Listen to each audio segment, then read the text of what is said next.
BLACKBEARD, Terror of the American Coast. Welcome to Historic Crimes, where you get the true story of events that have happened in the past which helped shape the history of the world that we're living in. Before we begin, please click the subscribe button below so you will get more from us. Now relax and enjoy. The birth of a shadow. The rolling waves of the late 17th century Atlantic, crashing against the docks of Bristol. Fog wraps the ship masts like ghostly hands. Before he became the devil of the sea, he was simply Edward Teach, a boy staring at the horizon and wondering what waited beyond it. We explore the origins of Blackbeard, a bustling English port city, the lure of adventure, a climate of war, hunger, and opportunity. Young Edward running along the dockyards, watching privateers return from Queen Anne's War with gold, scars, and legends. His fascination with warfare and seafaring began here. Baptized in war, in 1702 to 1713, at the height of Queen Anne's War. Cannons roar as English privateers battle French and Spanish ships. Edward Teach appears older now, muscular, fearless, wielding pistols and cutlass with uncanny precision. When the war ended, thousands of sailors were suddenly unemployed. Men like Teach had only one skill: violence at sea. Teach is stranded in the Bahamas. War over, but his hunger for the sea is stronger than ever. Meeting Benjamin Hornigold, in late 1716 at the New Providence Island, there is a lot of ruined houses, broken ships, and taverns overflowing with drunk sailors. It looks like a town ruled by chaos. This is the Republic of Pirates. Edward Teach meets the man who will shape his destiny, Captain Benjamin Hornigold. Hornigold, one of the most feared pirates in the Caribbean, recognizes Teach's potential.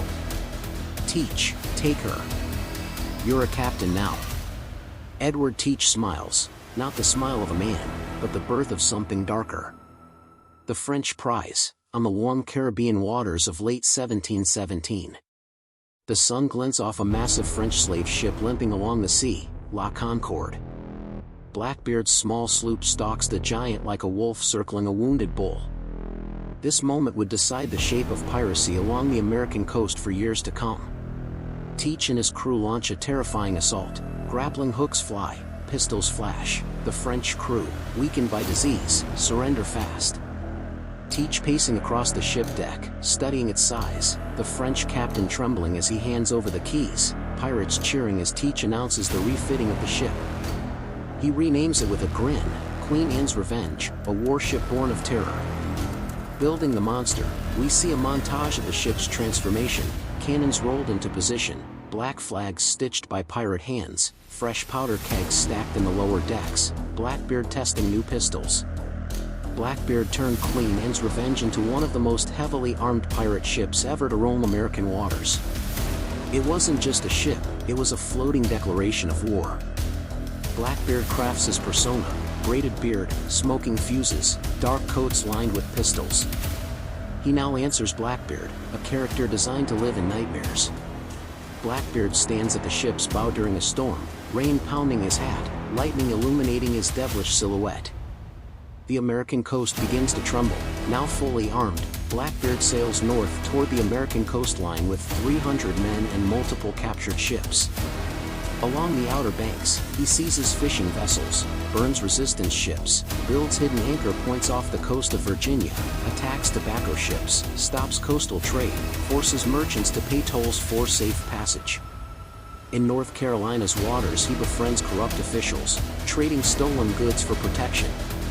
Blackbeard didn't just rule the sea, he ruled fear. Fear was his true currency. The blockade of Charleston. This is one of the most dramatic events in American maritime history. On Charleston Harbor, 1718. Merchants shout, passengers board ships, and the mood is bustling, until a lookout screams, "Blackbeard!" Blackbeard is in the harbor. Blackbeard captures every ship entering or leaving, held passengers hostage, searches ships at gunpoint, sends threats to the governor. A wealthy Charleston gentleman dragged across a deck as Blackbeard demands, "Bring me a chest of medicine, or watch your city suffer." For days the city is paralyzed. Panic rules, no trade, no movement, no relief. Finally, Charleston surrenders the medical chest. Blackbeard keeps the goods, releases the prisoners, and sails away with a grin. This was the moment the American coast realized it was dealing with genius-level terror. Blackbeard had brought a colony to its knees, and not for gold, but for power. The fall of Queen Anne's Revenge, in Beaufort Inlet, North Carolina, June 1718. The water looks deceptively calm. Blackbeard's fleet approaches the shallow, shifting sandbars. Then, disaster, Queen Anne's Revenge shudders violently, slamming onto a hidden shoal. Was this an accident, or a strategy? Evidence leans toward betrayal. Blackbeard removed valuables just before the wreck. He saved only his most loyal men. 2 other ships mysteriously grounded as well. In the chaos, nearly half his crew was abandoned. Blackbeard sails away on a smaller, faster sloop, leaving behind the empire he built. A pirate seeks a pardon, in Bath, North Carolina, a quiet riverside town unaware that the world's most feared pirate is about to walk its streets. Blackbeard arrives in plain clothes, without his fearsome beard braids or pistols.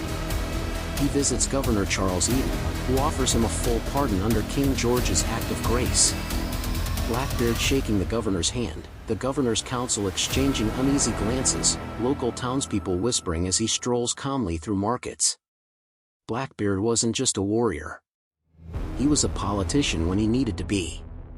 He charmed officials as easily as he terrified sailors. For a short period, Blackbeard retires, living in a small home with a young wife, drinking in taverns, and pretending to be peaceful. But beneath the calm, the storm brews. Why do you think he seeks pardon? Drop your answer in the comment section.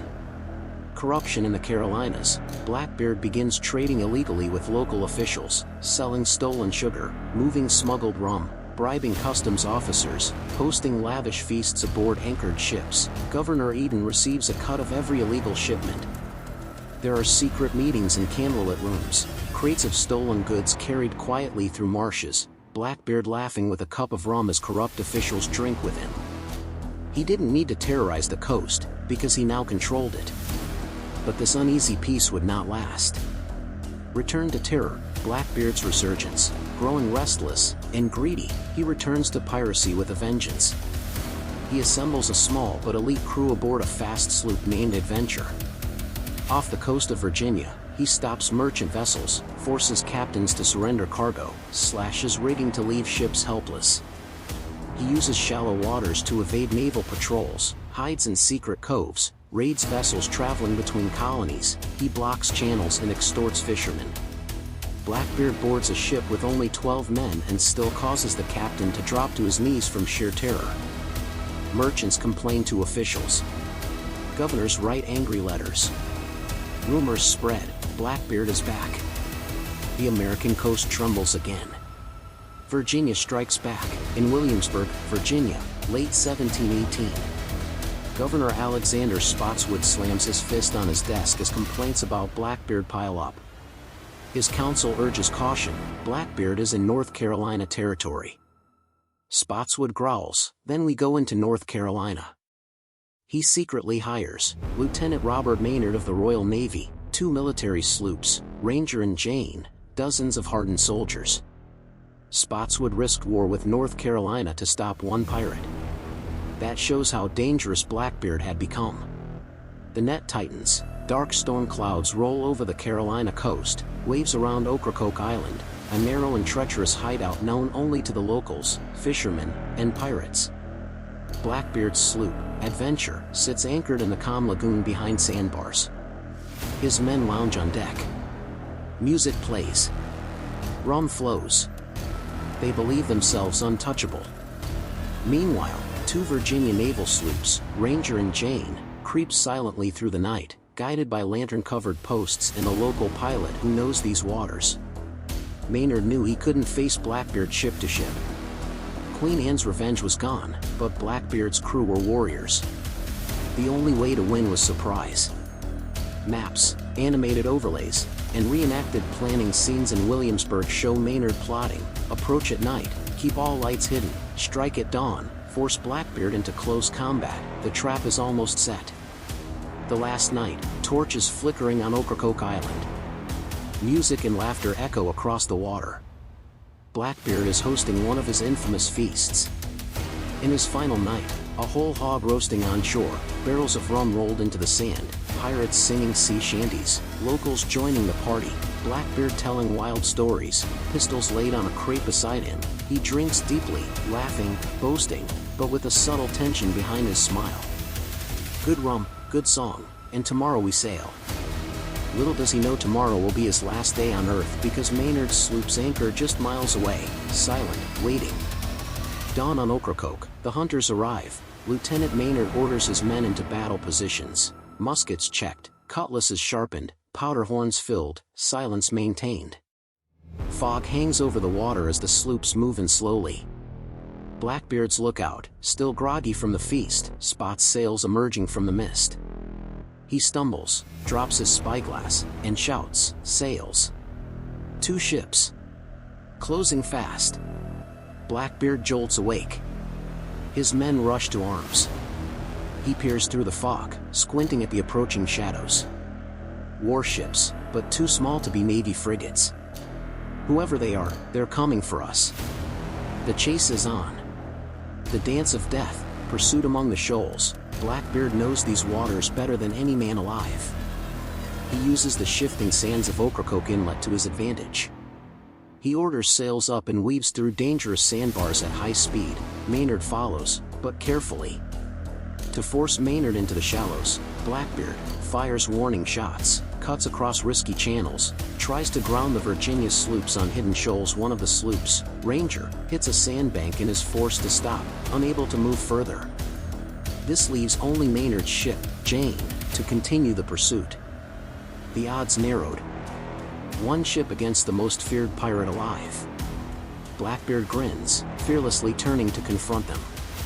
He prepares his men, cannons loaded with scrap metal, swivels aimed, muskets ready. Blackbeard bellows, "When we finish this, prepare to board." His men roar with him. The battle begins. Blackbeard's sloop suddenly swings broadside and unleashes a devastating cannon blast at close range. The shot tears through Maynard's men, splintering wood, throwing bodies across the deck, filling the air with screams and smoke. Half of Maynard's small crew falls instantly. He orders a retreat, but it's a trick. Maynard has his surviving men hide below deck, leaving the upper deck looking empty, like abandoned carnage. Blackbeard sees this and laughs. They're finished. Prepare to board. He swings a rope, leaps onto Maynard's deck, and lands like a demon from the smoke, fuses burning, eyes blazing. His crew follows, roaring, cutlasses raised. Blackbeard's enraged face as he charges into the supposedly empty ship. The trap springs, on the deck of Maynard's sloop Jane. Smoke billows around Blackbeard and his boarding party. They raise their cutlasses, stepping onto what appears to be a lifeless ship. Blackbeard growls, "Cowards! They've fled." He steps forward, boots thudding on blood-splattered wood. Maynard's voice shouts from below, "Now, men!" In a thunderous burst, dozens of hidden soldiers flood out from the cabin, muskets firing at point-blank range. There was shock on Blackbeard's face. Men fall on both sides. Smoke, screams, and steel fill the air.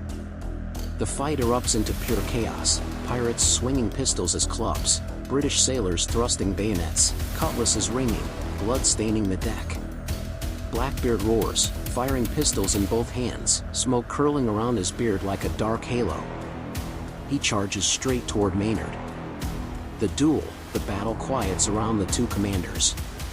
Blackbeard and Lieutenant Robert Maynard, surrounded by bodies and smoke. Blackbeard swings first, a massive downward cutlass strike. Maynard barely blocks, sparks fly, steel grinding. Maynard stumbles back. Blackbeard presses forward, relentless. Blackbeard was larger, stronger, and far more experienced. But Maynard had desperation on his side. The duel intensifies. Blackbeard slashes Maynard's hand. Maynard fires a pistol point blank into Blackbeard's torso, but the pirate keeps fighting. Blackbeard counters with a vicious blow that snaps Maynard's sword guard. The moment seems hopeless. Then a British sailor jumps in, slashing Blackbeard across the neck. But Blackbeard did not fall. He fought like a man possessed, like a demon who refused to die. Maynard, bleeding, manages to grab another weapon, a short naval cutlass.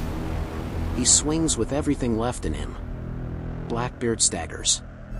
The fuses in his beard sputter. He drops to one knee, then makes one last attempt to stand. Maynard slashes through Blackbeard's throat. The pirate legend finally collapses. The death of a legend, Blackbeard's body lies motionless on the deck. The camera zooms in on, the smoke rising from extinguished fuses, the pistols across his chest, the tattoos on his arms, his eyes finally closed. On his body, there is 5 gunshot wounds, 20+ sword cuts, several deep gashes that would have killed any other man, and yet he fought until the very last breath. The British sailors, exhausted and bloodied, stand in disbelief. Maynard orders, cut off his head. Hang it from the bow. A gruesome but symbolic act. Then threw Blackbeard's body into the water, which swam around the ship 3 times before sinking to the depths. His severed head is hung under the bowsprit of Maynard's sloop as proof of victory. The image is chilling, the end of the most feared pirate on the American coast. As the ship sails back to Virginia, the sun sets over Ocracoke.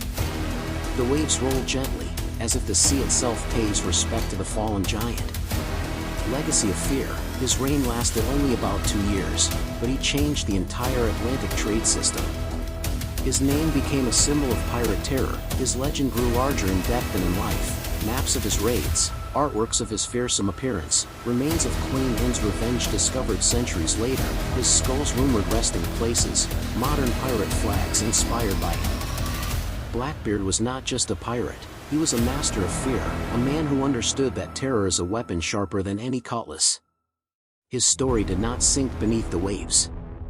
It became the tide itself. Was his act against humanity justified him to be a hero? If he is villain and didn't support his actions, please click the subscribe button, or if he is hero, drop your reasons in the comment section. Thank you for watching, and don't forget to subscribe.